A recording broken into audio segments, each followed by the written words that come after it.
இவர்கள் தான் சுவனத்திற்கு வாரிசுதாரர்கள் என்று அல்லாஹ் கூறுகிறானே, அந்த வாரிசுதாரர்கள் யார், அந்த வெற்றியாளர்கள் யார் என்று பார்க்கும் பொழுது முதலாவது விஷயமாக அல்லாஹ் தஆலா எடுத்துரைப்பது அல்லதீன ஹும் ஃபீ ஸலாத்திஹிம் காஷியூன். அவர்கள் யார் என்று தெரியுமா? அந்த வெற்றியாளர்கள் யார் என்று உங்களுக்கு தெரியுமா? அவர்கள் தொழிலை நிலையான முறையில் நிறைவேற்றக்கூடியவர்கள், அல்லாஹ்வுக்கு பயந்து பயபக்தியுடன் தொழக்கூடியவர்கள் என்று அல்லாஹ் தஆலா கூறுகிறார். உள்ளச்சத்துடன் தொழக்கூடியவர்கள் என்று அல்லாஹ் கூறுகிறார். பெருமானார் ரசூல் ஸல்லல்லாஹு அலைஹி வஸல்லம் அவர்கள் இந்த கூறிய ஹதீஸை நாம் இன்றைய தினத்தில் நாம் அனைவரும் சிந்தித்து அதன்படி கடமையாற்ற நாம் கடமைப்பட்டிருக்கிறோம். நபி அவர்கள் சொன்னார்கள், அவ்வளவு மா யுஸ்அலு பிஹி அப்து மின் அமலி. நாளை மறுமையில் எல்லா அடியார்களையும் அழைத்து அல்லாஹ் சுப்ஹானஹு வ தஆலா கேள்வி கணக்குகளை சொல்ல ஆரம்பிப்பான். அதில் முதலாவது கேள்வியாக அல்லாஹ் எதை கேட்பான் என்று சொன்னால், அஸ்ஸலா, தொழுகை நீ நிலையான முறையில் தொழுதாயா?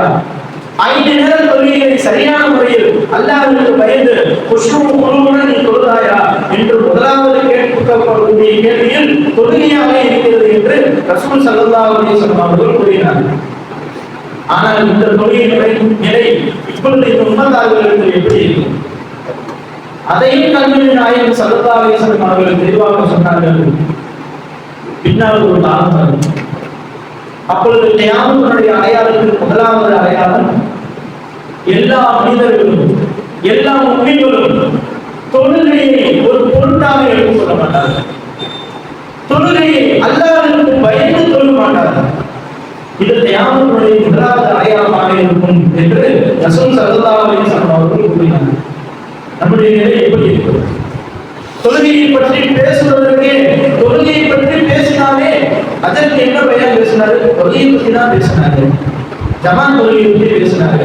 அந்த தொழுகையுடைய முக்கியத்துவம் என்னவென்று அறியாத சமூகமாக இப்பொழுது இருக்கிறது.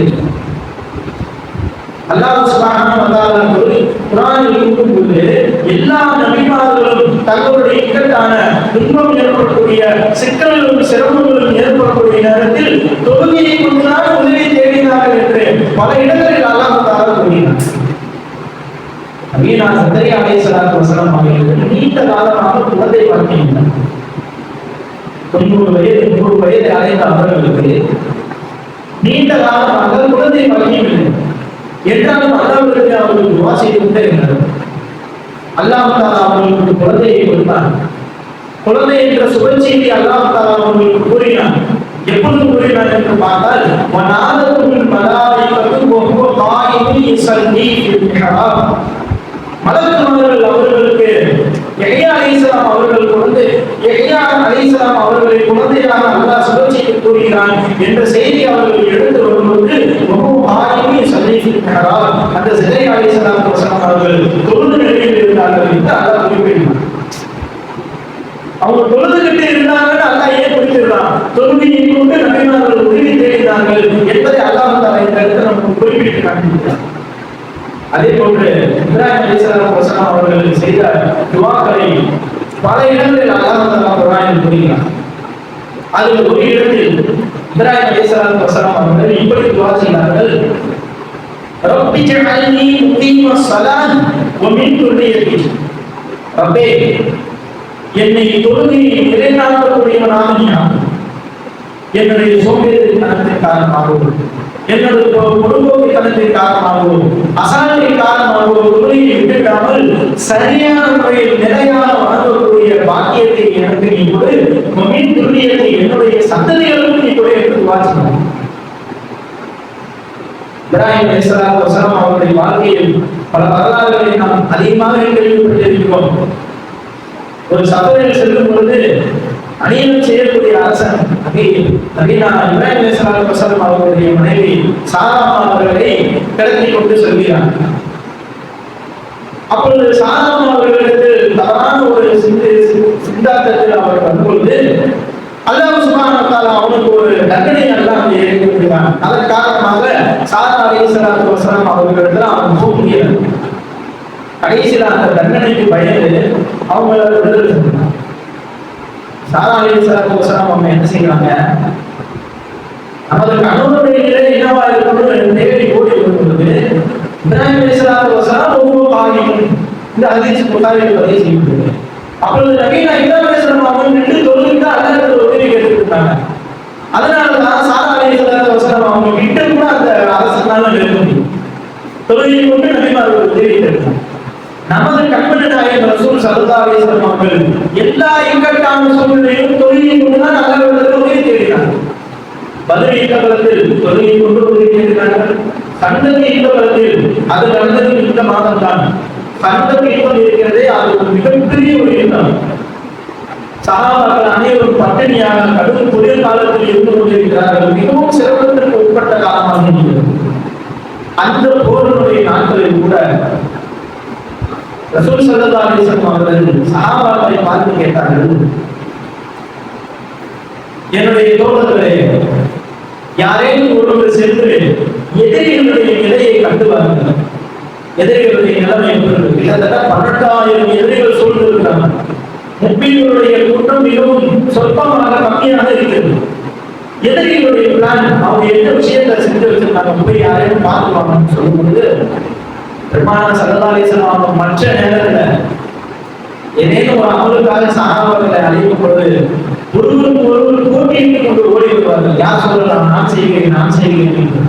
ஆனால் இந்த கட்டத்தில் யாராலும் செய்ய இயல முடியல. எல்லோரும் கடும் குளிரிலும் பசியிலும் பட்டினியிலும் துக்கத்திலும் இருந்து கொண்டிருக்கும் பொழுது எந்த சகாபாக்கள் முன்வரவில்லை. மீண்டும் இரண்டாவது முறை நபிகள் பெருமானார் ஸல்லல்லாஹு அலைஹி வஸல்லம் அவர்கள் கேட்கிறார்கள், யாரையும் ஒருவர் சென்று எதிரிகளுடைய நிலையை கண்டு வாருங்கள் என்று கேட்கும் பொழுது எந்த சகாபாக்களும் முன்வரவில்லை. பிறகு நபி அவர்களே சொன்னாங்க, குன்யா மதீனா அதேபோல் யமான் ரலியல்லாஹு அன்ஹு நபி அவர்கள் எதிரிக்கு சொல்லி, நீங்கள் சென்று பாருங்கள் எதிரிகளுடைய நிலை எப்படி இருக்கிறது என்று கண்டு வாருங்கள் என்று சொல்லும் பொழுது அதேபோல் யமான் ரலியல்லாஹு அவர்கள் அந்த எதிரி படைகளுக்கு சென்று அவர்களுடைய கூட்டத்தாரின் நிலையை அறிந்து வருகிறார்கள். வரும்பொழுது இரவில் நடுநிசி எல்லா சஹாபாக்களும் தூங்கிக் கொண்டிருக்கிறார்கள். பெருமானார் ஸல்லல்லாஹு அலைஹி வஸல்லம் அவர்கள் மட்டும் எழுந்து நின்று தொழுது கொண்டிருக்கிறார்கள். எல்லா இக்கட்டான சூழ்நிலையில் ரசூல் ஸல்லல்லாஹு அலைஹி வஸல்லம் அவர்கள் தொழுது கொண்டிருக்கிறார்கள். இந்த உம்மத்திற்கு அது கற்றுக் கொடுக்கப்பட்டிருக்கிறது. மழை வரவில்லையா, பச்சமாக இருக்கிறதா, தொழுங்கள் ஸலாத்துல் இஸ்திஸ்கா அதேக்காக நீங்கள் தொழுமுறை என்று மாற்றம் சொல்லிக் கொடுக்கிறது. கிரகணம் ஏற்பட்டால் அதில் அல்லாஹ்வுடைய தண்டனை வருவதற்கு பல காரணங்கள் உண்டு. எனவே அந்த கிரகணம் ஏற்படும் பொழுது ஸலாத்துல் குசூஃப் நீங்கள் தொழும் பொழுது என்று மாற்றம் கற்றுக்கொள்கிறது. ஏதேனும் ஒரு விஷயத்தில் சஞ்சலம் ஏற்பட்டு இதை செய்யலாமா வேணாமா, இதை பண்ணலாமா வேண்டாமா என்று நமக்கு ஒரு சந்தேகம் ஏற்படும் பொழுது ஸலாத்துல் இஸ்திகாரா தொழுவது என்று மாற்றம் கற்றுக்கொள்கிறது. ஏதேனும் தேவை இருக்கிறது, வியாபாரத்தில் பறக்கத்து இல்லை, எனக்கு ஏதேனும் தேவை இருக்கிறதா, ஸலாத்துல் ஹாஜத் தேவையுடைய தொழுகை நீங்கள் தொழுது கொள்ளுங்கள் என்று மார்க்கம் எல்லா காரியங்களுக்கும் தொழுகையை தான் ஏற்படுத்துகிறது. தொழுகைதான் முதன்மையான அமலாக இருக்கிறது. கண்ணியமிக்கால் தான் நிறைய ஒரு விஷயத்தை சிந்திச்சு பார்க்க. தகவல் நிறைய செல்வம் வச்சிருக்காங்க, பல லட்சங்கள் செல்வம் அவர்களை. இப்ப அந்த செல்வத்திற்கு அவர் ஜகாத் கொடுக்கல. இப்ப அவர் மௌத்தாயிட்டார். அவருடைய மகன் என்ன செய்தாரு, அந்த செல்வத்திற்கான ஜகாத்தை நிறைவேற்றினா அந்த குற்றம் அவருக்கு நீங்கி. ஆனா தொழுகையிலே தன்னுடைய தாப்பனுக்கு பகரமாக தன்னுடைய மகனுக்கு பகரமாக நகரணும். ஒரு ரக்காத்துக்கு கூட தொழுகை என்பது ஒவ்வொரு நபருக்கும் ஃபர்து ஐன் கட்டாயமாக நிர்ணயம் செய்யப்பட்ட ஒன்று. அது எல்லோருக்கும் கட்டாயமாக இருக்கிறது. அந்த தொழுகை உம்மத்து எவ்வளவு குடும்பத்தனமாக இருக்கிறது. கண்ணியமிக்கால் நிறைய பல சகாபாக்கள் தாபியீன்கள் அவருடைய வரலாறுகளை நாம் எடுத்து பார்க்கும் பொழுது அவர்கள் தொழுகையில் எப்போது பேருந்தாக இருக்கிறார்கள், நம்முடைய தொழுகை எப்படி இருக்கிறது என்று நாம் சிந்தித்து பார்க்கிறோம்.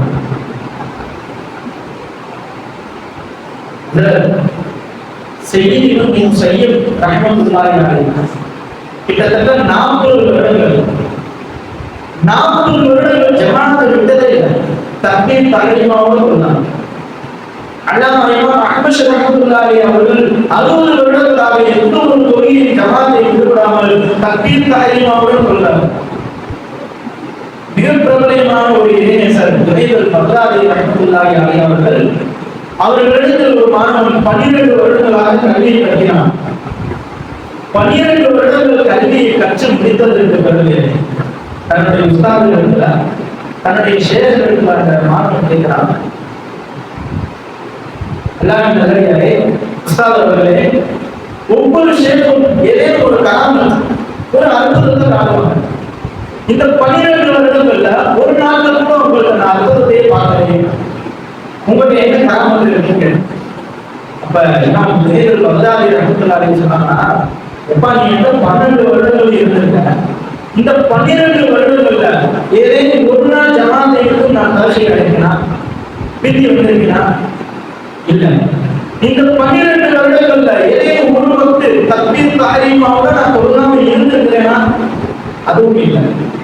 இந்த தொழுகையை நான் கரெக்டா தொழுதேன் பார்த்தீங்களா, இதுவே பெரிய கராமத்துன்னு சொன்னேன்.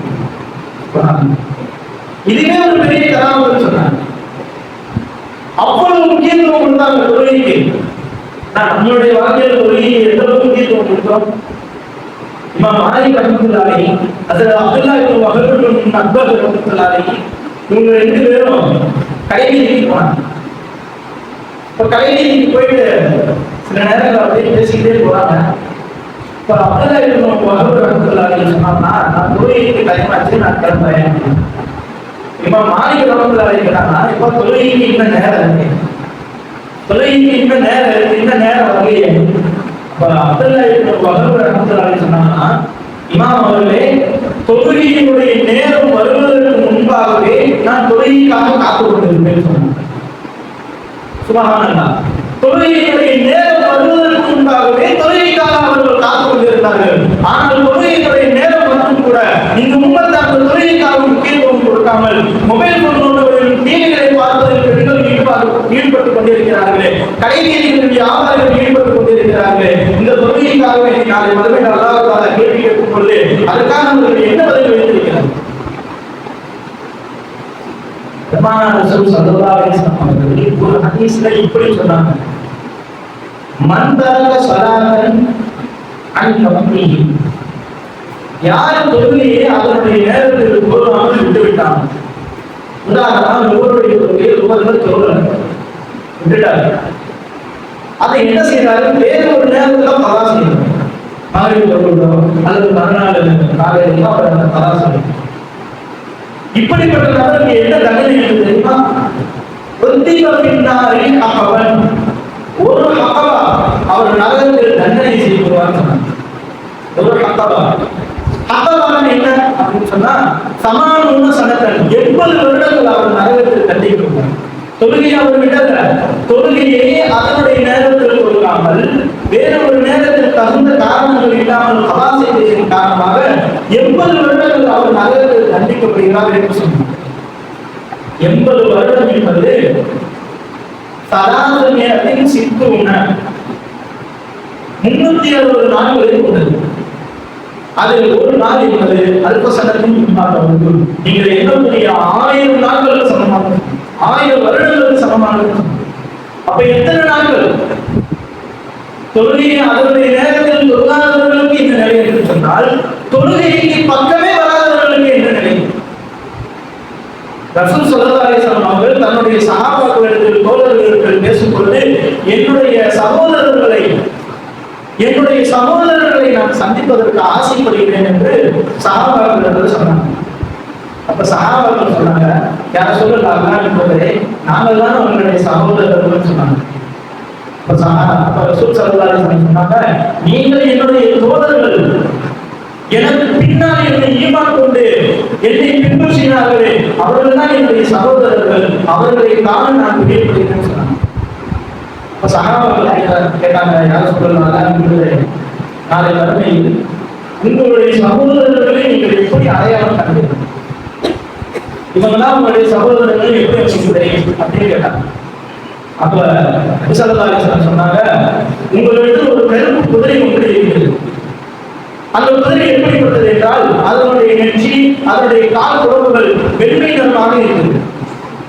குதிரை ஃபுல்லா கருப்பு, ஆனா அதனுடைய நெற்றி, அதனுடைய கால் குழம்புகள் வெண்மையாக இருக்கிறது. உங்களுடைய குதிரை பல ஆயிரக்கணக்கான குதிரைகளுக்கு மத்தியில் வந்தால் உங்கள் குதிரையை நீங்கள் அடையாளம் காண்பீர்களா என்று கேட்கும்போது சகாபாக்கள் சொன்னாங்க, யார் சொல்லலாம், எங்களுடைய குதிரையை அந்த தெளிவு அடையாளம் பண்ணுவோம். ஏன்னா என்ன இருக்கு, அதனுடைய நிகழ்ச்சி அதனுடைய கால் குடும்பங்கள் மென்மையா இருக்கு, மற்ற குதிரைகள் எல்லாம் கருப்பா இருக்கு. அப்ப அவங்க சொன்னாங்க, என்னுடைய உம்மத்தில் யாரெல்லாம் சரியான முறையில் தொழுதார்களோ அவர்களுடைய நிகழ்ச்சிகளும் அவர்கள் செய்த அந்த சஜதாவுடைய உறுப்புகளும் வெண்மையாக இருக்கும், அதை பார்த்து நான் கற்றுக்கொள்வேன், இவர்கள் தான் என்னுடைய சகோதரர்கள் என்று சொன்னாங்க. ஒரு சின்ன சஹாபி காபி ரலியல்லாஹு அன்ஹு யார சொல்லலாம், நான் உங்கள்கிட்ட சொர்க்கத்துல இருக்கணும். நபி அவங்க கேட்டாங்க, காபி உனக்கு ஏதாவது வேண்டா கேள்ப்பா நான் தரேன்னு சொன்னப்ப இப்போ காபி ரலியல்லாஹு அன்ஹு சொன்னாங்க, யார சொல்லலாம், ஆனா காரத்துக்கு பிரச்சனை உங்க கூட நான் சுவனத்துல இருக்கணும். இப்போ நபி அவங்க சொன்னாங்க, அலைக்கும் பி கஸரத்தி சுஜூத், நீ அதிகமா தொழுமா என் கூட சொர்க்கத்துல இருக்கணும்னு சொன்னாங்க. அப்படிப்பட்ட தொழிலின் உம்மத்து எவ்வளவு பின்தங்கி இருக்கிறது, எந்த அளவுக்கு இந்த மார்க்கம் சலுகை கொடுக்கிறது. சஃபர்ல இருந்தா நீங்க 2 ரக்காத் சுருக்கி தொழுங்க, நோயாளியா இருந்தா நீங்க உட்கார்ந்து தொழுங்க, உட்கார முடியலையா நீங்க படுத்துப்பட்டு கண்களை ஈமான் செய்தாலும் தொழுது கொள்ளுங்கள் என்று பல பல விஷயங்களை இந்த மார்க்கம் என்ன செய்வது, தொழுகைக்காக நமக்கு ஒரு சாய்ஸ் கொடுக்குது. எப்படியாவது நீங்க தொழுதுக்கணும். ஆனா இந்த தொழுகைகள் உமக்கு மிகவும் பின்தங்கி இருக்கிறது. கண்ணியமிக்காக நல்லடியார்களே, இந்த தொழுகையை கொண்டுதான் கபருடைய வேதனை நமக்கு குறைக்கப்படுகிறது. இந்த தொழுகையை கொண்டுதான் நாளை மறுமையில் நபி அவர்களுடைய சிபாரிசு கிடைக்கிறது. நபி அவங்க சிபாரிசு செய்வாங்க, நரகத்துல இருந்து சில முஸ்லிம்கள் நரகத்துல இருக்காங்க, அவங்க நரகத்துல இருந்து நீங்க வெளியேற்று என்று சொல்லும் பொழுது அல்லாஹ் சுப்ஹானஹு வ தஆலா 2 மலக்குகளை அழைச்சு நீங்க போய் நரகத்துல இருந்து முஸ்லிம்களை வெளியேற்று. இப்ப மலக்குமார்கள் கேட்பாங்க, பல நபர்கள் இருக்காங்க நரகத்துல, இதுல யாரை நம்ம முஸ்லிம்கள் கண்டுகொள்வதுன்னு கேட்கும் பொழுது அப்ப அல்லாஹ் தஆலா சொன்னா, யார் யாரெல்லாம் சஜதா செய்கிறார்களோ அவர்களுடைய சஜதாவின் உறுப்புகளை நரகங்களுக்கு தீண்டாது, அவர்களை நீங்கள் வெளியேற்றுங்கள் என்று சொல்லும் பொழுது அப்ப இந்த இடத்துல நம்ம கவனிக்கணும், நபி அவர்கள் சிபாரிசு செய்தாலும் தொழுகையாளர்களுக்கு தான் அது கிடைக்கும். அப்படிப்பட்ட சிபாரிசை பெற்ற மக்களாக, அல்லாஹ்வுடைய பொருத்தத்தை பெற்ற மக்களாக வாழும் காலம் எல்லாம் நின்று வாழக்கூடிய அந்த தொழுகையை வல்ல ரஹ்மான் நமக்கும் நம்முடைய குடும்பத்தார்கள் அனைவருக்கும் இந்த பள்ளியில் அமர்ந்திருக்கக்கூடிய அல்லாஹ் நல்லடியார்கள் அனைவருக்கும் அல்லாஹ் தஆலா இந்த பாக்கியத்தை தந்து கொள்வானாக என்று துஆ செய்தவனாக என்னுடைய உரையை செய்கிறேன். வாஹிரு தஅவானா அல்ஹம்துலில்லாஹி ரப்பில் ஆலமீன். அஸ்ஸலாமு அலைக்கும் வரஹ்மத்துல்லாஹி வபரகாத்துஹு.